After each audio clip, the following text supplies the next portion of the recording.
Let's look at how a baseline of an authoritarian ecosystem uses the patriotism to mask an economic reality.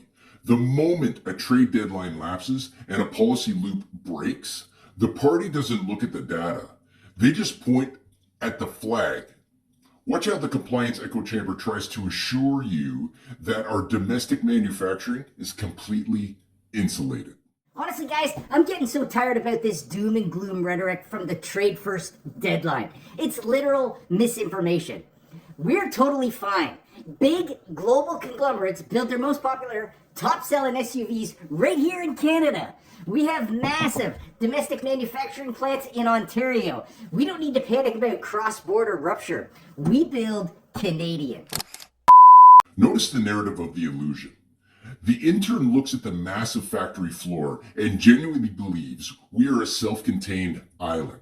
He doesn't read the ledger. Let's look at the actual math of the assembly line. Look at global players like Toyota.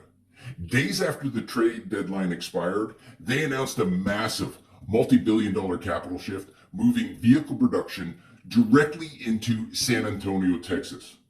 Why? Because they operate on raw street logic. If you want to sell to the American consumer, you cannot have your number one inventory trapped behind a wall of regulatory tariffs.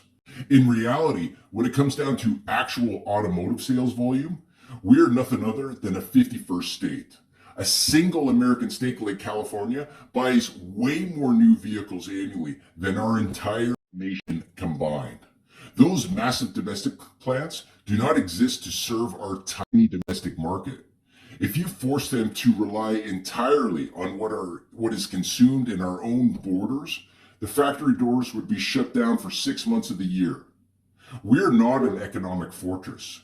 We are entirely dependent on exporting across that southern border. And when the party lets the trade bridge fracture, the whole facade crumbles. Read the receipts. Notice the nuance. Recognize the risk.